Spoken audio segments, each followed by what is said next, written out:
करवा चौथ के इस पावन अवसर पर आप सभी को ढेर सारी शुभकामनाएं। ये व्रत आपके दाम्पत्य जीवन में प्रेम, विश्वास और समर्पण की भावना को और अधिक मजबूत बनाए, आपके जीवन में सुख, समृद्धि और खुशियों का वास हो और आप सभी का दाम्पत्य जीवन सदा मधुर और सुखमय बना रहे। करवा चौथ का व्रत हिंदू धर्म में विवाहित महिलाओं के लिए अत्यंत महत्वपूर्ण होता है। इस दिन महिलाएं अपने पति की लंबी आयु, सुख, समृद्धि और दाम्पत्य जीवन में मधुरता बनी रहने की कामना करती हैं। सूर्योदय से लेकर चंद्र दर्शन तक निर्जल व्रत रखते हुए पूरी श्रद्धा और आस्था के साथ इस दिन पूजा अर्चना की जाती है। करवा चौथ की पूजा विधि और व्रत के नियमों का पालन करने से न केवल दाम्पत्य जीवन में सुख शांति का वास होता है, बल्कि पति पर आने वाला संकट भी टल जाता है। करवा चौथ का व्रत केवल उपवास भर नहीं है, बल्कि ये एक आध्यात्मिक यात्रा है जो संयम, श्रद्धा और आस्था पर आधारित है। इस व्रत के दौरान हर नियम का पालन अत्यंत सावधानी और पवित्रता से किया जाता है ताकि पूजा का पूर्ण फल प्राप्त हो सके। और ये पर्व महिलाओं के धैर्य, समर्पण और त्याग का प्रतीक होता है, जहां वे न सिर्फ अपने पति की लंबी आयु की कामना करती हैं, बल्कि अपने परिवार की सुख समृद्धि की भी प्रार्थना करती हैं। व्रत की शुरुआत से लेकर चंद्र दर्शन तक हर चरण का, हर पूजा विधि का विशेष महत्व है, जिसे समझना और पालन करना अति आवश्यक होता है। तो आज के इस वीडियो में आप जानेंगे करवा चौथ की बहुत ही आसान पूजा विधि के बारे में, ताकि आपको इस दिन पूजा करते समय किसी बात की कोई परेशानी ना रहे। और आप जानेंगे कौन कौन सी आवश्यक पूजन सामग्री इस दिन आपकी पूजा की थाली में होना जरूरी है। अगर आपको आज की ये वीडियो पसंद आए तो वीडियो को लाइक करके इस वीडियो को आप ज्यादा से ज्यादा लोगों तक शेयर भी कीजिएगा और इस दिन करवा चौथ की कथा भी हमारे चैनल पर जरूर सुनिएगा। करवा चौथ की पूजा के लिए आपको चाहिए मिट्टी का टोटीदार करवा और ढक्कन, पानी का लोटा, गंगा जल, दीपक, रुई, घी, धूप, दीप, चंदन, कुमकुम, रोली, अक्षत, फूल, कच्चा दूध, दही, शहद, चीनी, हल्दी, चावल, मिठाई, चीनी का बूरा, मेहंदी, महावर, सिंदूर, कंघा, बिंदी, चुनरी, चूड़ियां, बिछुए और गौरी बनाने के लिए पीली मिट्टी, लकड़ी का आसन या लकड़ी की चौकी, छलनी और बहुत सी जगह पर चंद्रमा को अर्घ देते समय जल के लोटे में सरये भी लगाई जाती हैं। सरये पतली पतली बारीक लंबी सीकें होती हैं, तो 7 की संख्या में यदि आपको चाहिए तो आप सरये भी रख सकते हैं। 8 पूरियों की अठावरी, हलवा, खीर, पूड़ी या जो भी पकवान आपके यहाँ पर इस दिन भोग में लगाए जाते हो, साथ में कुछ दक्षिणा के पैसे और किसी सुहागिन महिला को देने के लिए वायने के रूप में जो भी श्रृंगार की सामग्री, वस्त्र, मिठाई, फल आदि है, वो भी आपको पूजा में रखनी चाहिए।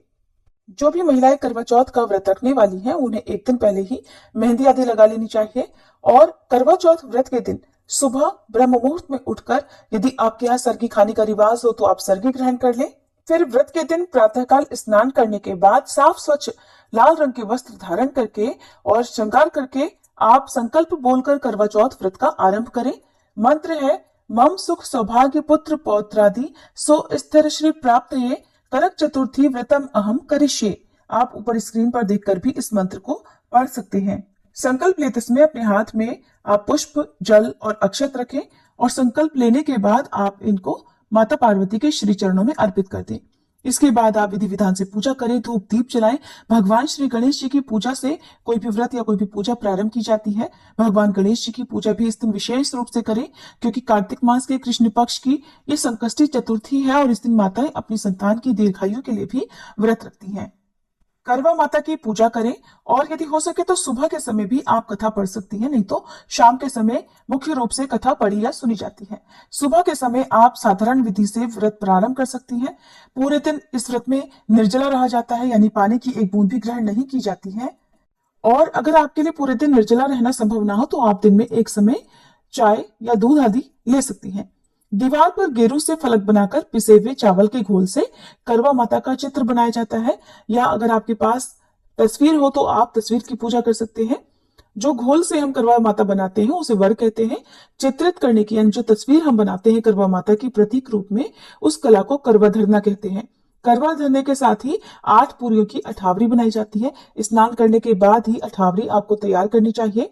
हलवा बनाए, पक्के पकवान बनाए और फिर पीली मिट्टी से गौरी गणेश बनाए। माता पार्वती की गोद में गणेश जी बनाकर बिठा दे। गौरी मैया को आप लकड़ी के एक आसन पर बिठाएं पूजा की ये तैयारी आपको शाम के लिए करनी है, तो एक चौक बनाकर सुंदर रंगोली सजाकर उस पर आप लकड़ी के आसन को रख सकते हैं, लकड़ी की चौकी रख सकते हैं और उस पर आप लाल वस्त्र बिछाकर गौरी मैया को चुनरी उड़ाकर स्थापित करें। बिंदी आदि सुहाग की सामग्री से गौरा मैया का श्रृंगार करें। जल से भरा हुआ एक लोटा रखें।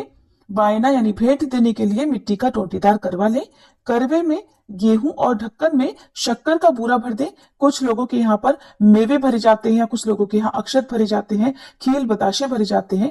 तो जो भी आपके यहाँ परंपरा हो, आप करवे में उसको भर सकते हैं। उसके ऊपर कुछ दक्षिणा जरूर रखें। रोली से करवा पर स्वास्तिक बनाएं।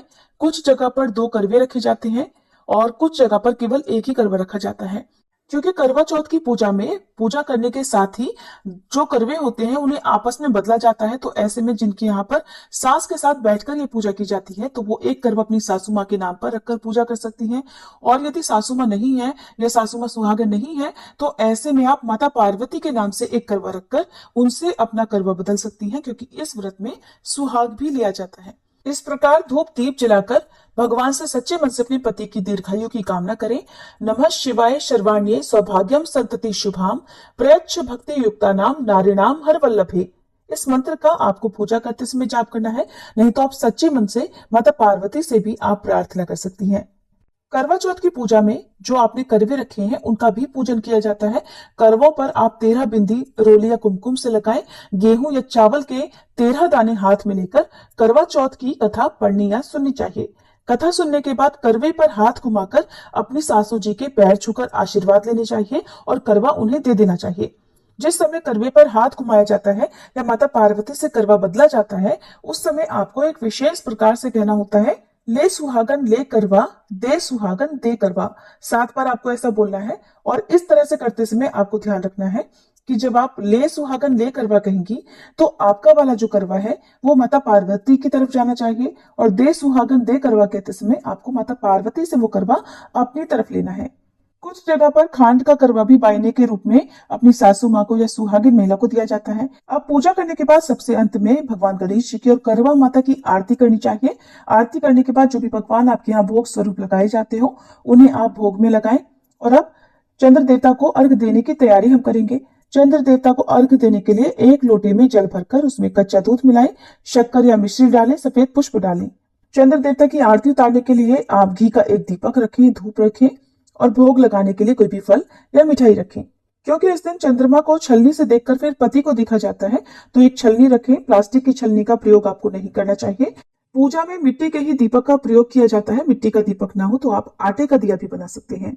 इस दिन क्योंकि पति के हाथों जल पीकर व्रत खोला जाता है, चंद्रमा दर्शन करने के बाद, चंद्र देवता की पूजा करने के बाद छत पर या बालकनी में ही आपको जो जल है वो पीना होता है। तो ऐसे में आप एक थाली में या एक अलग बर्तन में अपने लिए गिलास में भरकर जल रखें, कोई भी फल या मिठाई रखें या फलों का जूस भी आप ले सकते हैं, नारियल पानी भी आप इस समय ले सकते हैं, तो वो भी आप साथ में ही छत पर लेकर जाएं। चंद्र देवता की पूजा करने के लिए आपका मुंह यानी जो व्रती महिला है उनका मुंह उत्तर पश्चिम दिशा में होना चाहिए। चंद्रोदय होने पर आप चंद्रमा को डायरेक्ट नहीं देखें। चंद्रमा को छलनी से ही इस दिन देखा जाता है, तो छलनी से देखने से पहले आप छलनी पर दीप जलाकर रख लें, फिर चंद्रमा को देखें और उसी से आपको पति को देखना होता है। इस तरह से 7 बार करना होता है, एक बार चंद्रमा को फिर एक बार अपने पति को। ऐसा 7 बार करने के बाद चंद्र देवता को जो करवा है आपके पास या जो जल का लोटा है उससे आप चंद्र देवता को जल का अर्घ दें। जो सरये या जो सतिये आपके पास होते हैं उन्हें आप एक एक करके गिराएं। जिनके यहाँ पर सरये यूज नहीं किए जाते हो वो डायरेक्ट अर्घ भी दे सकते हैं। जल का अर्घ देने के बाद चंद्र देवता की आरती उतारें, उन्हें पुष्प अर्पित करें, उन्हें फल या मिठाई का भोग लगाएं और चंद्र देवता की आरती उतारें। ओम सह चंद्रमसे नमः इस मंत्र का जाप करते हुए या ओम सोम सोमाय नमः इस मंत्र का जाप करते हुए आपको चंद्र देवता की पूजा करनी चाहिए। चंद्र देवता से प्रार्थना करनी चाहिए कि वो आपके पति की सदा रक्षा करें, आप और आपके पति के बीच में प्रेम संबंध मधुर बनाए रखें। और इस तरह से कामना करने के बाद आप अपने पति का पूजन करें, पति को तिलक लगाएं, अक्षत लगाएं, पुष्प अर्पित करें, पति के पैर छुएं और फिर पति को आप गिलास या लोटे से जल पिलाएं, उन्हें मिठाई खिलाएं और उसके बाद उन्हीं के हाथों से आप जल और मिठाई खाकर अपने व्रत का पारणा करें यानी व्रत खोलें। जो दीप आपने चंद्र देवता की पूजा में जलाया है उसे वहीं आपको छत पर ही जलता हुआ छोड़ देना है। और जो मिट्टी का करवा आपने चंद्र देवता को अर्घ देने के लिए प्रयोग किया है, अगर मिट्टी का करवा है तो आप उसे विसर्जन कर देंगे। विसर्जन हमेशा अगले दिन ही किया जाता है। पति के हाथों जल पीने के बाद आप शुद्ध सात्विक पकवान ग्रहण करके अपना व्रत खोल सकते हैं, यानी अन्न ग्रहण कर सकते हैं। अब आप कुछ खास उपाय भी इस दिन कर सकती हैं, जैसे कि करवा चौथ के दिन पति पत्नी को सुबह शिवलिंग पर बेलपत्र और माता पार्वती जी को लाल पुष्प चढ़ाने चाहिए। इस दिन आप शिव पार्वती जी का गठबंधन भी कर सकते हैं। ऐसा करने से वैवाहिक जीवन में अगर परेशानियां चल रही हो तो वो बहुत हद तक कम हो जाती हैं। यदि पति पत्नी साथ ना कर पाए पूजा तो कोई एक भी कर सकते हैं। सर्गी ग्रहण करते समय महिला का मुंह दक्षिण पूर्व दिशा में होना चाहिए। वास्तु के अनुसार पूर्व दिशा को सूर्य ग्रह की दिशा माना जाता है और दक्षिण दिशा के स्वामी यमराज होते हैं। जो भी भेंट स्वरूप बायना आपने निकाला है वो आप व्रत का पारण करने से पहले ही किसी सुहागिन महिला को दे दें। यदि आपके घर में कोई सुहागिन महिला नहीं है या आप अपने ससुराल से दूर रहती हैं तो आप उस बायने को भेंट स्वरूप निकाल कर भी रख सकती हैं और बाद में आप समय आने पर जब भी अवसर आपको मिलता है तब आप उस सामग्री को दे सकती हैं। यदि आपके आसपास कोई भी ऐसी महिला ना हो या आप ससुराल में भी ना भिजवा पाए तो आप किसी भी गरीब सुहागिन महिला को ये भेंट स्वरूप बायना दे सकती हैं। लेकिन ध्यान ये रखना होता है जिन्हें आप एक बार ये सामग्री देती हैं, कोशिश करनी चाहिए कि हर साल आप उन्हीं को ये बायना दें।